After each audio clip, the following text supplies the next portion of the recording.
One of these days, I'm gonna have a studio where I can actually legit yell that. I know, right? Studios would be nice doing it like George B style. Welcome in, everybody. Happy Tuesday. Valley First Nation, welcome to another episode of Valley First AI Daily, your collaborative intelligence report. September 18th, 2026. How we doing, Nico? We're doing good. We're doing really good. We've got some good news going on today. Got some interesting news going on too. Love to see if everything lines up with the team and what's going on there. Have some interesting builds going on and some cool updates on Flywheel.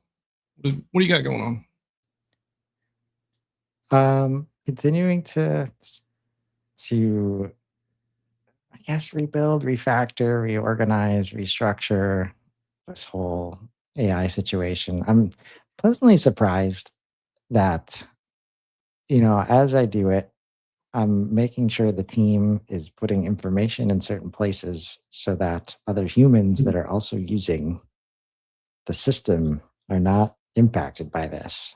Mm-hmm. But I look forward pretty close to being able to do like a debrief.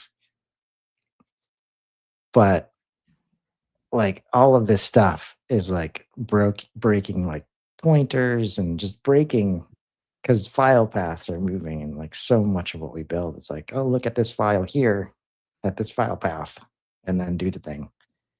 And when I'm using it, and it can be like, oh, it's not there anymore. Oh, there it is. Like, like it doesn't miss a beat in the command, and then you can just fix it. I have to imagine that other things, as other folks use the brain, the same thing's happening, except they don't, there's no reason for them to know any better. Right. So the commands maybe just take a little longer. And those, if you're not watching it and you're Mm-hmm. going to come back in an hour anyways, like you don't even feel it. Right. Yeah. And these are the kinds of things like when we talk about like speed and agility and like, don't worry if we break it because it can get fixed really easy and really quickly. And maybe folks like we do so much to not move forward because we're like, oh man, what if this happens? It's like shit's gonna happen. Like that's out of your control. Keep going forward, build structures that are, that embrace that part, right? Including our top three of the day, which, you know, I started this command, like so I have a few different prep commands that like some are just specific for media, Mm-hmm. some are like prep schedule at the beginning of the day.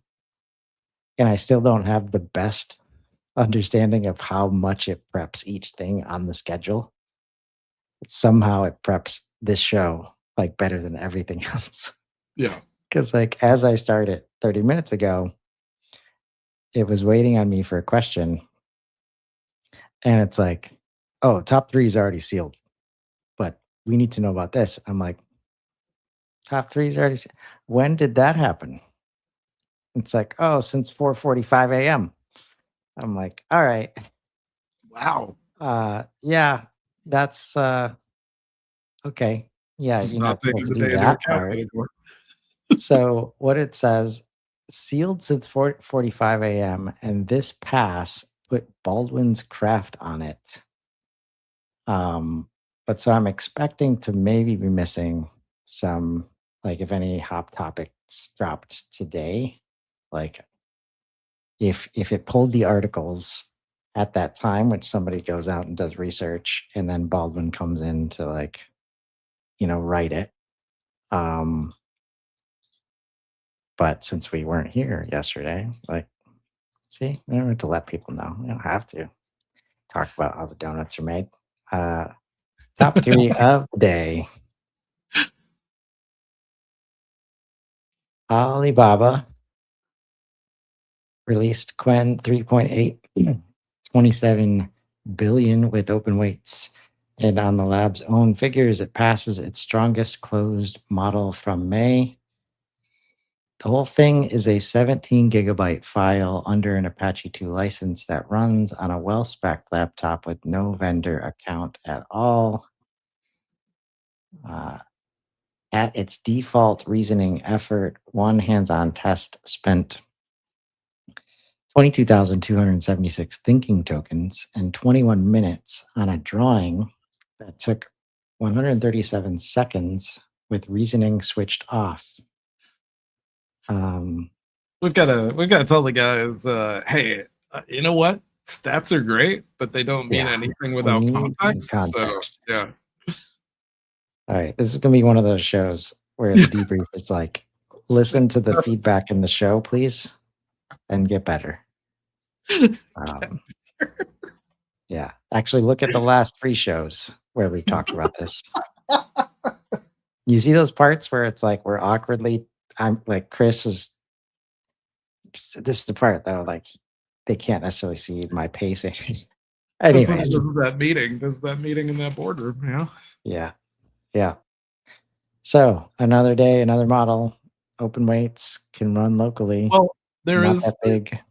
there's some slight importance, and it is slight that you can run it on, you can run it on prem on a very small resource machine. Awesome. And that would be great if it stacked up to better quality than a model back in May, right? Like, baby steps though. Like it's progress of a kind. So I'm not really, I can't like beat it into the ground, but it's not necessarily groundbreaking. Yeah, like, I'm excited. Maybe by the end of the week, I'll be able to share my experience training, um, Inkling, like, working with Inkling to train my, like, local model of, Muse. Uh, I can't remember which Muse it is. Like, maybe because there's just so many different models to keep track of. Spark. It's Spark, but it's like there's another word, Okay. um, like, for the local models. I feel like it starts with a D. I don't remember. Yeah. Um, Yeah. right?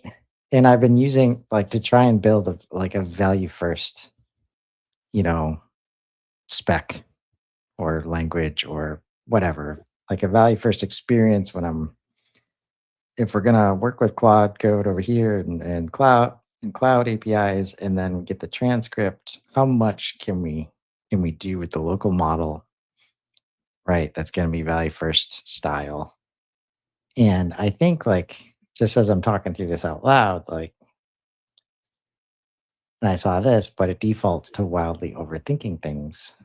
Like the value of local models, like um versus cloud-based models that are meant to serve like anybody and everybody at any given time. Like local models, like let me customize and like like my preferences are a priority if I'm going to be using a local model. Yes, I need it to be like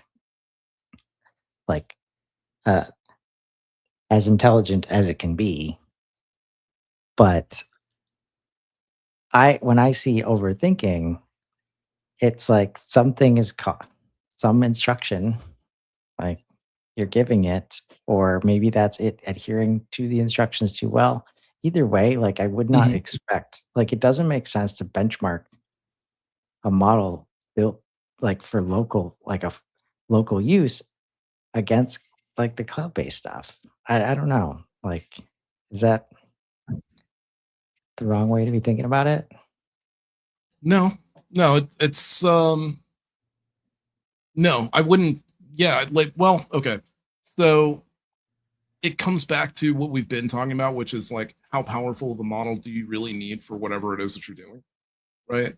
So no, you're not wrong. It's like being able to run. That's why I said being able to run that locally on a smaller resource machine, depending on what it is that you are doing, you know, especially if you're doing like content writing, anything like if you're doing something that's not high end software development, this is gold. You now no longer have to pay to use a language model.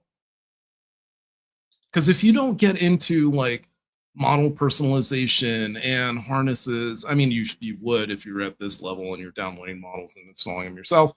But like if you're at that level and your curiosity essentially like I can't even say anymore in terms of like you don't want to do more, right? It's really just a matter of curiosity. Like if you care more than like, hey, just installing this model and being able to get, you know, model access and quality for free, then you're good. That's it. Like legitimately, if all you were ever doing was going to use GPT and you really weren't ever going to go anywhere past that, you should honestly learn how to download this and install it and use it, and that's it. And then you have a free language model forever. Um, that's it's not a misstatement, right? Like it sounds so crazy, but it's not a misstatement. So, and like we're at that point. That's why I keep saying like December is going to be so weird to me because like open source models are definitely going to be where current models are now, but they're going to be small enough to be on device, if not like laptop for sure, right? Maybe not mobile, but for sure we'll be able to have something like this, only at a like GPT Terra capability level, let's say, or like Opus, probably like an Opus 5 low, something like that capability level. But it'll be open source and free, and you'll now maybe I don't know, maybe not Opus level, but like something like that, right? The the thing that keeps blowing my mind is like, okay, the frontier models, like that's all that I keep thinking about. The frontier models are nearly 3 trillion parameters. This thing is nearly 30 billion. But you're telling me that it's putting up performance numbers that are only 6 months old, less than 6 months old. So when you guys are like, how could you possibly say that about December? How could you possibly be making these ridiculous comments? I'm looking at it. I'm just looking at what's happening. I'm looking at this story that tells me, hey, for free, you can run an LLM on your laptop or at least on your desktop for sure. That is, again, free for the rest of your life, what have you. And it's as performative as models that were released earlier this year.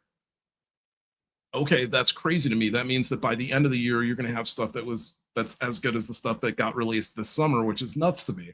You're going to have like really deep reasoning, like thinking models by the end of the year that, you know, whatever, like this year's going to be crazy. So it's like, it is not the like craziest story in terms of like, oh, that model is amazing.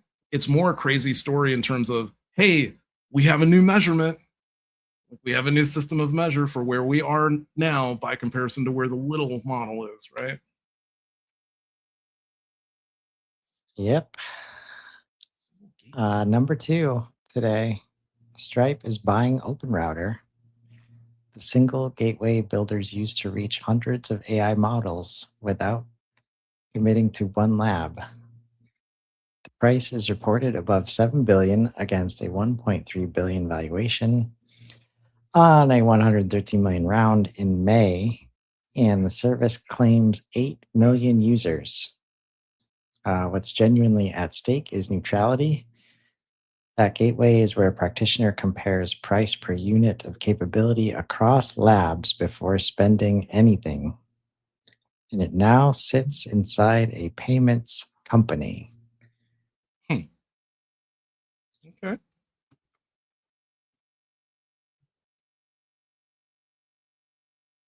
I had heard of Open Router, but I didn't, can't see I saw this connection coming. Um, doesn't surprise me. And it makes, I guess this positions Stripe pretty well when it comes to like agent payment systems, right? So like A2A probably has or A2P, I guess, would probably flow directly through this. If they, I imagine that's the next steps, right? It's like might as well tie this into A2P, and then all of a sudden you have protocol for all online purchasing, partner with Shopify, and call it a day. I don't know. It's like if I'm, if I've got 2 cents to throw into those board meetings. Yep. Another How did you boys miss it? acquisition. What's that? At least I don't know. I mean, like, I get it. This is a pretty big story. I guess whenever money gets thrown around, it's a big story. But we'll see. NVIDIA will finance up to $105 billion for an OpenAI data center in Ohio, less than half the backstop it had planned. The first 4.25 gigawatts come online in phases from 2028 on a 20-year lease. And SB Energy and SoftBank will build 10 gigawatts of generation and put at least $4.2 billion into the regional grid to feed it.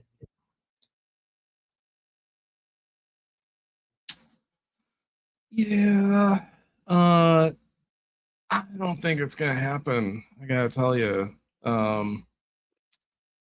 I don't know if anybody's paid attention to Ohio lately, but people kind of woke up a little bit around here, and it's getting really tough to put up a data center in Ohio. I believe that our governor is also pushing for a year-long moratorium on any new data centers getting built.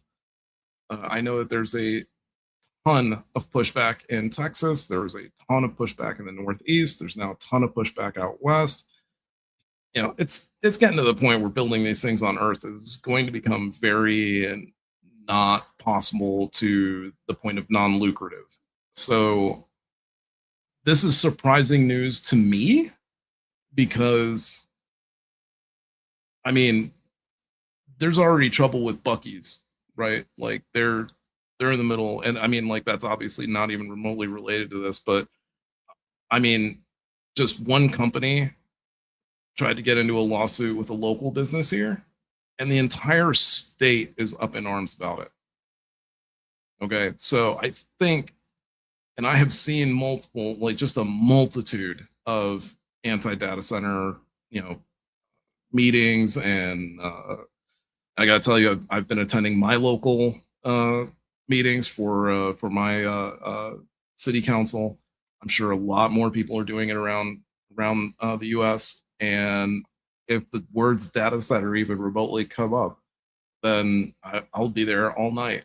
Like it's one of those things where now, because it's Microsoft and OpenAI, I sort of, not completely, but I sort of have no doubt that they will be building, a data center that is recirculating. It's not, one that's just going to chew through water without ever trying to replenish or without reusing the same system or what have you. It's probably going to have its own power system, if not something to like mitigate the power. But unless they're coming in, and I want to, honestly, I want to see other states doing this too, because they should and they can very easily. Unless states start instituting stuff like, yeah, sure, you can build here, just pay your bills, right? Like it's not going to keep happening. It just isn't. And especially when it comes to, I don't know where they're planning on building, but it's gotten to the point where obviously they need to build somewhere near a water source. That's not going to be out in the middle of nowhere because people don't do that. So that's going to be near a town of some type or a city of some type. That means you're going to be building, this gigantic thing that's going to be making a lot of noise. No one's really going to like it. I don't know. It's tough, man. It's really tough. It's great to hear, but this is the only part. So whenever Wall Street talks about like, oh, we think that it's hollow and we think that there's no use, like there's there's an odd thing that is happening, but not at the same time. So the data center thing isn't a scheme. Like there's no bubble there. It's just that it's everybody put their eggs in the right basket. They just didn't see the villagers picking up pitchforks and torches and fighting back against it. So it was, trust me, like there was nothing was going to happen if the villagers just all shut up and they put up data centers everywhere. People would be astounded at the amount of money being made right now. I mean, floored. If all the data centers that are just sitting like parked because judges won't let them through and because city councils won't approve them and all that kind of stuff, trust me, it would be ridiculous, right? But you would also see, like, I don't know, at least a dozen communities that were fully flourishing just get completely demolished within a year or 2 years, something like that, right? This isn't like, this makes Walmart moving in look like a really good deal. Okay? If you want to know, like, well, what could the destructive power of a data center being put into your town really look like? That's what it looks like. It looks like 10 Walmarts moved in right next to each other and just took up the entirety of like just the whole thing, the whole shit, right? And if you happen to live next to them, guess what? That land just got rezoned industrial, even if yours is residential. And guess what? If chemical runoff and stuff happens to go into the ground, into your residential ground, oh well, we don't have to use proper wastewater management. What are you talking about? Like, we have science, we're gonna do it. Yeah, I mean, so like it's stuff like that. So if it was going on in the middle of Arizona where nobody cared, out in the Salt Lakes, right? Or if it was going on somewhere else, anywhere like arid or something like that, awesome, perfect. Nobody would complain about it because nobody has to see it. It's way out in the middle of nowhere. It's not screwing up anybody's land. It is what it is. But you have to think about the people who are putting these things together. Where are you going to house all of those people if you go build it out in the middle of nowhere? Where are you going to house them? How are you going to feed them? How are you going to keep them entertained? These things don't like go up overnight. They take months. So Right. I don't know about you guys, but keep it like, I don't know, 1,200, 1,500, like 5,000 workers entertained while they're putting up a building. Not the easiest thing to do, right? So yeah, unfortunately it is. It's this really, immovable object meets the unstoppable force type deal, right? Where the unstoppable force is the need for this technology, right? But we're just not going to be able to do it here on Earth. Not here, like not as much in the US. Like the ability to build in the US is running out rapidly. Like by the end of the year, it's going to be seriously sparse. If you actually can get room to build in the US, it's going to be amazing. You're going to be rich. Everybody's going to hate you, but you'd probably be rich from it. Definitely a ton of building overseas, right? This is where it's like, hey, and again, like I'm not getting into politics. What I'm about to say is not for the opinions and institutions of Value First Media. These are strictly the opinions of Nick Lefakis. Just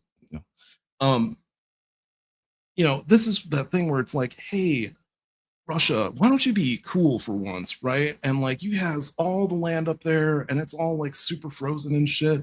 Why don't we just go build all of our stuffs up there where it's all super frozen, not gonna bother anybody and nothing like that.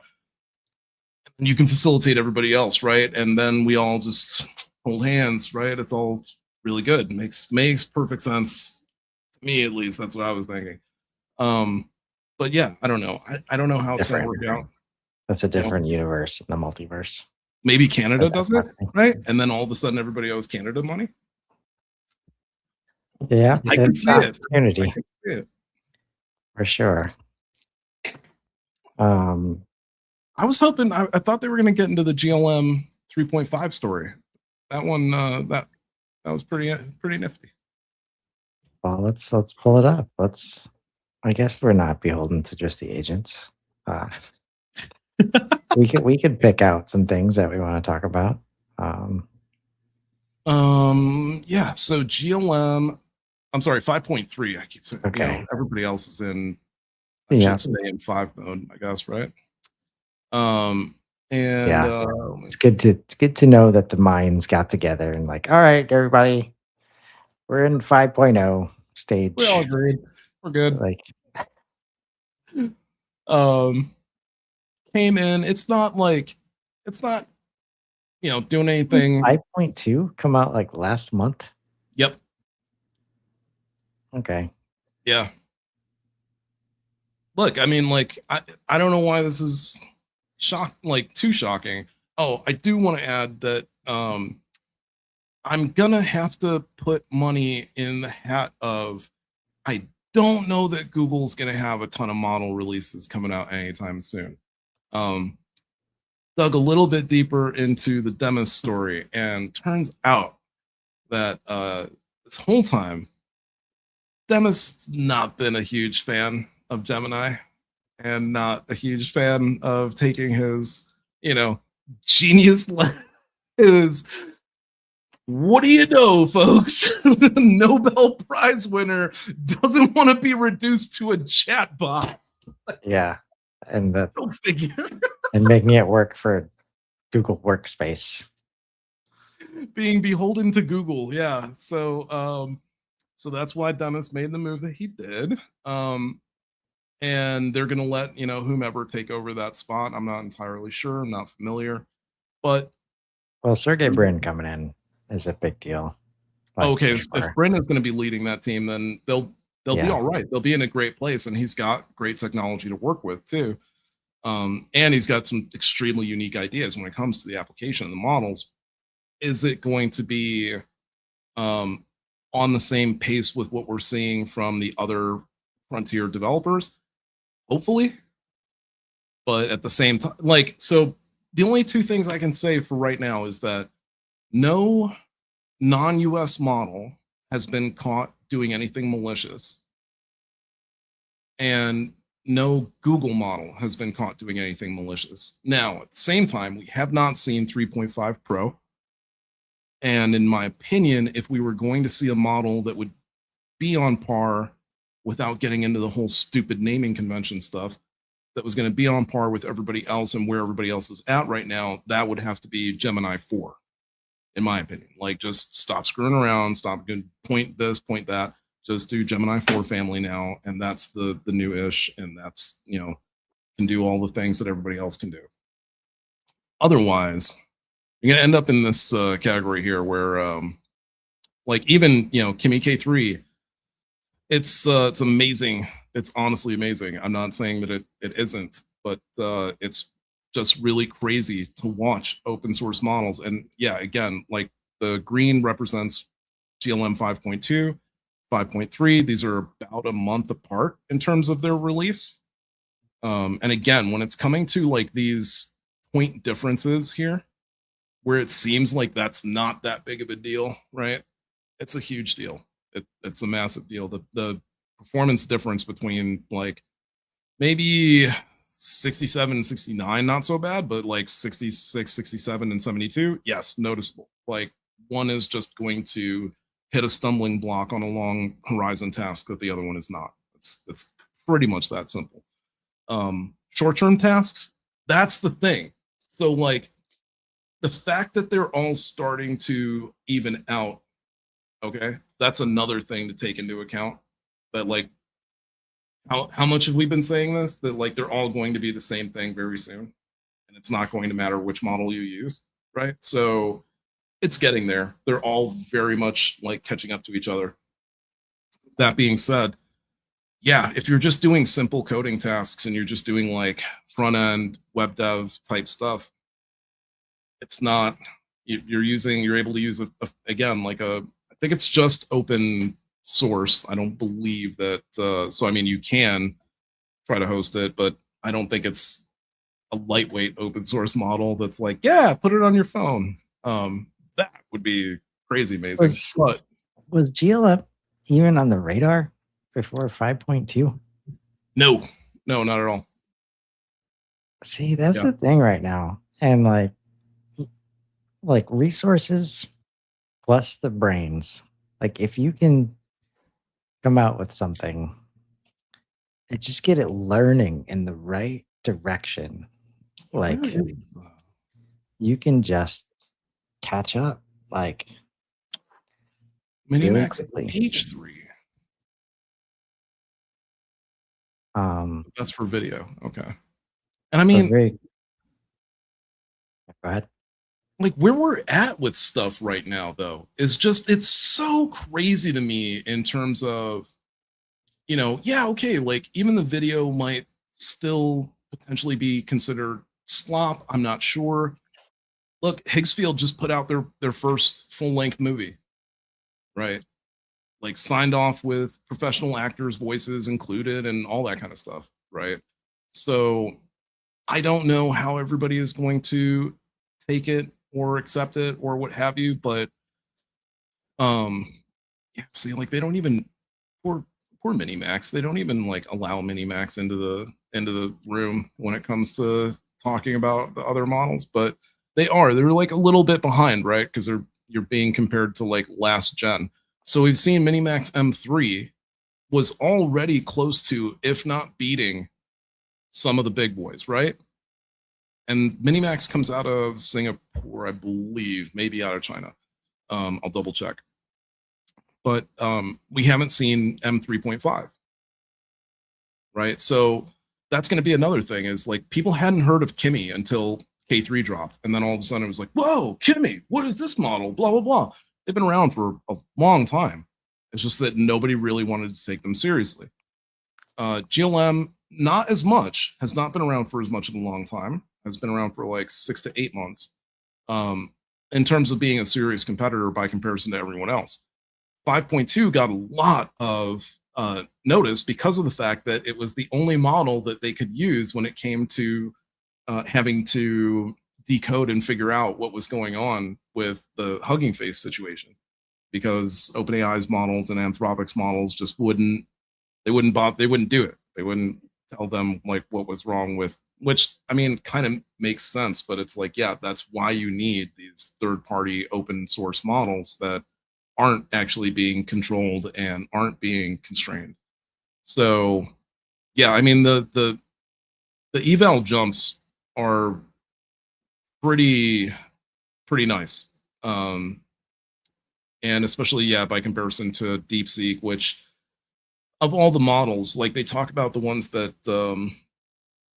do forced what was it forced learning, where they basically spam generally Anthropic models, and they spam it with like whatever 30,000 accounts or something like that, making however many requests to essentially create training data. That's Quen. So Quen from Alibaba, their model was the one that just got busted not too long ago with using Opus for training data. So you're looking at like the comparison of not brute force training versus brute force training. And it's like, hey, we're catching up anyway, right? Like that's so it just further reinforces that like it's all getting to the same level of complexity when it comes to coding. And in terms of the output of the model, yeah, it's all gonna, I think in December, it's gonna be indistinguishable. You won't, it's this weird thing where this race will have only lasted 5 years and nobody's gonna care next year. Right. I hate to be the like I mean I kind of love to do it. But yeah, if we get to be the first ones to say it, no one's gonna care next year. It's weird. It's really weird. And you're gonna think we're crazy. And you'll be like, wow, how could you possibly say that? These companies, no, trust me, you'll still care in terms of the progress and the monies and this, that, and the other. But you're not going to care about like which one's better. That's not going to be a conversational topic anymore. It's just going to be which model cured what cancer and what model created what amazing breakthrough that nobody's even ever thought of before. That's all. Not that that's a lightweight thing either, but it's not going to be like, which one's better at writing emails? That's not going to be a thing anymore. It Just definitely won't be. Yeah. Because humans aren't gonna write emails anymore. Come no, on. it'll be weird Come if on. One time. we're One time. still No human. emails anymore. Uh, Just please, please, no more. yes. All Can these only hope. unbound emails I'm getting right now. People really want to meet with me. Oh man. Man, Oh boy. we were talking about stuff like this earlier. Either today on the morning show or yesterday. Like, while we're still, and maybe this could be an echo chamber issue, but like that we are in AI native creative spaces, so we're seeing what everybody's building right now. Mhm. There's definitely an influx of people doing like, special giveaway stuff or like new experience stuff that they've used AI to build, not dissimilar from what we're showing you here. And just like trying to do things differently, showing up to Unbound differently, like, hey, let's have some fun together, basically, Mhm. versus these rote emails that are just like, hey, you're going to be at Unbound. Like, so if all you can give to me is a 15-minute call versus like, we've got people building games, like collectible cards, like fun, fun in-person events, like email from Contrast doing a yoga and a run like Mhm. across a couple nights, right? Like, Yeah, I mean, like, man, how many so in terms of, like and I don't know that again, I don't know that it speaks to development skills or what have you, and I can tell you, honestly, I had been thinking that, man, building this shouldn't be this difficult, and we see these, like, one-shot builds all the time, this, that, and the other thing, and, like, how could it be this? Like, how could it be taking me so long to do some stuff with this game? And then when I sat down to think about it, I was like, yeah, you know what? You could one shot not get anywhere near what I've built already. It's really crazy. It really is. But if you tried to get to where I'm at already, you would not. And you'd get seriously frustrated and you'd be like, wow, I don't want to do this anymore. This is not as easy as I thought it was going to be. And I don't care if you put it on like the most maximum high thing and say, like, hey, make me an exact replica of this game or what have you. You're going to get something like it, but timing's not going to be right. Physics aren't going to be right. Textures aren't going to be right. Something's not going to be right.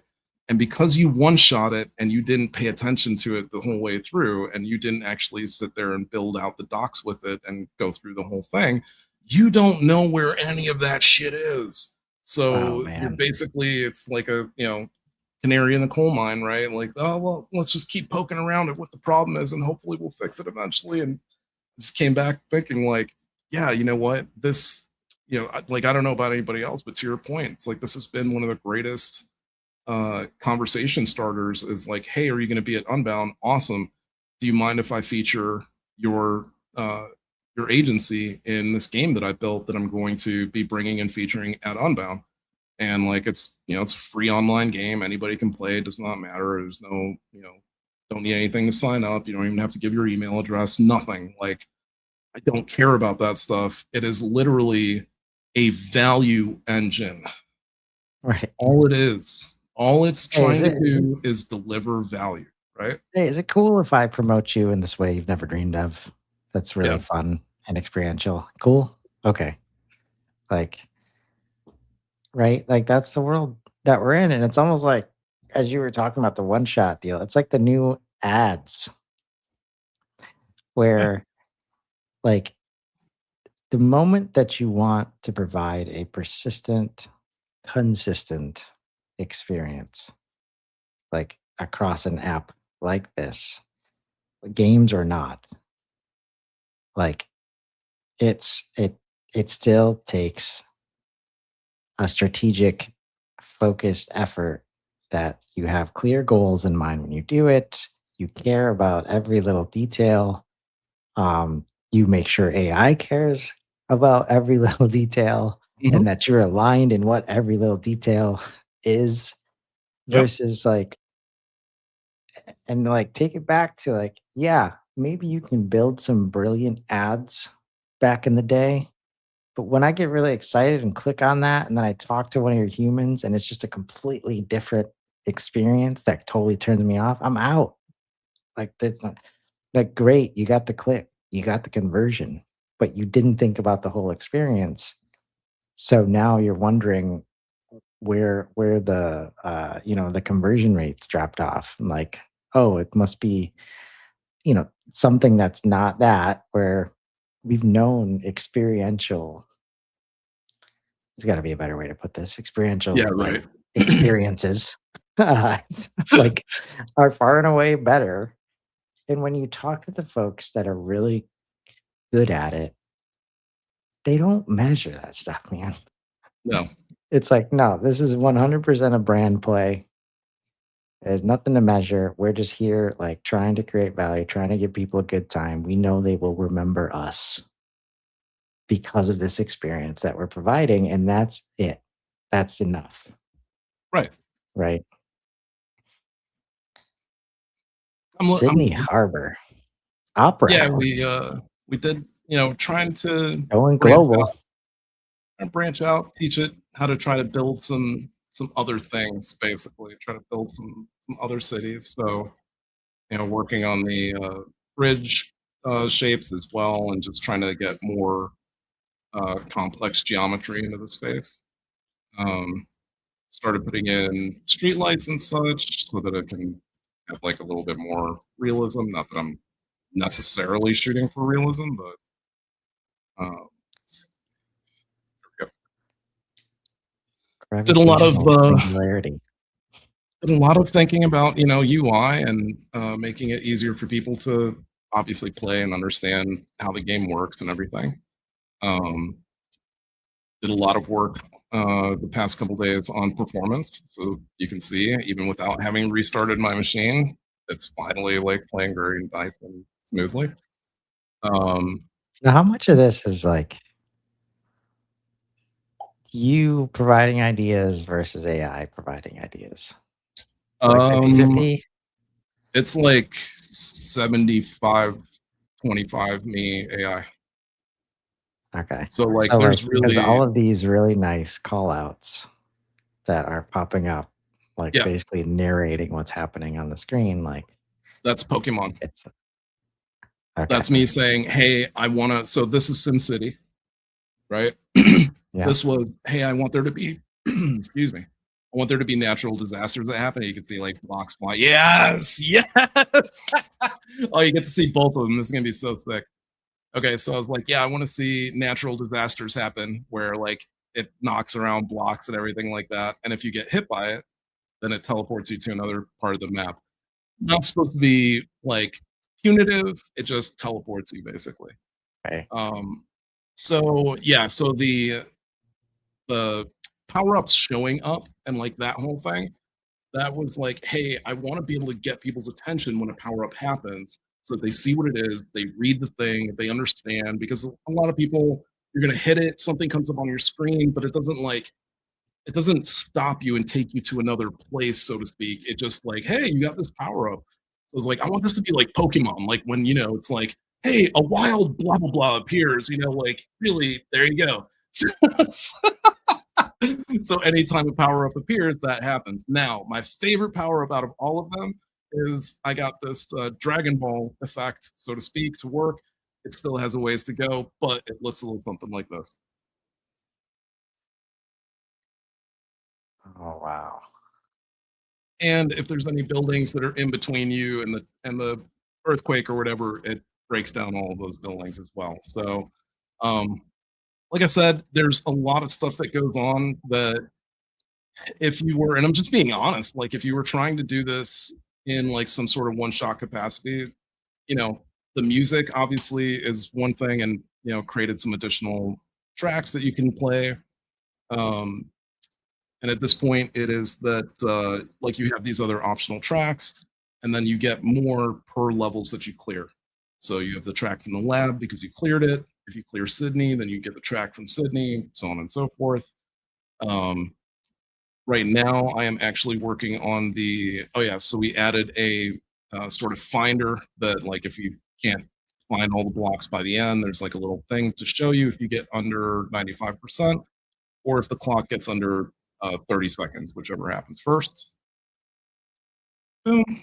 I have a new sound that so like a lot of the sounds that you hear, they're like boop boop boop boop, right? Like that's what you get with your one shot prompt because the model might go look for like a Git repo, might look for something else, but it's just gonna cobble something together and like get her done, right? So that you can play because its understanding is they want to play this game. I just got to get it done, right? So it's not really taking into account like, hey, I need to put like some nice panache into this thing, and it's not like there's an API to Suno yet. So unless you already have what I call like a API kit, which is basically it's a kit of APIs that I have on default that I give to my projects, and I say you can use these APIs in order to do X, Y, Z. And it's usually just to set up an app to, so I don't have to sit there and make keys for it. It's whatever. Anyhow, so if you have that with your one shot prompt, sure, because now you have like all these resources and it's going to burn through a ton of tokens and a ton of different API calls and it can create something awesome. Otherwise, yeah, you're going to have to realize like, oh, okay, well, when the game's over, I'm actually going to need like a game over, nice music, nice sound type thing. So I need to go find what that sound is. And then, all the sounds that you hear, I think like 90% of them are all sounds that I made in Suno and then imported. Like all of the stuff that happened by default sucks. Like it's just the way that it is. Um, so yeah. So now Lower Manhattan's unlocked because I got that, but still have to go through all the other ones, and then eventually we'll get to Cambridge, Spot HQ. And yeah, so hopefully by tomorrow, I think maybe later, but now we'll get to see the progression of the story. So Right. yeah, so you'll get to see like, oh, the actual Sprocket story happen. Yeah. There we go. A Sprocket story. Oh man, this is a really fun journey to watch for sure. I'm loving it. Yeah. And man, document. You're gonna have a story of the story at some point. So much to learn, and so much appreciation for product development, game development, app development. Like as we build this stuff, as you just watching you build. Um, so yeah, fortunately, we got to stop somewhere each day, and I'm smelling some good cooking Good out eats. there that Yep. I'm gonna run over and get. So until next time, until tomorrow, everybody have a wonderful rest of your Tuesday. See you then.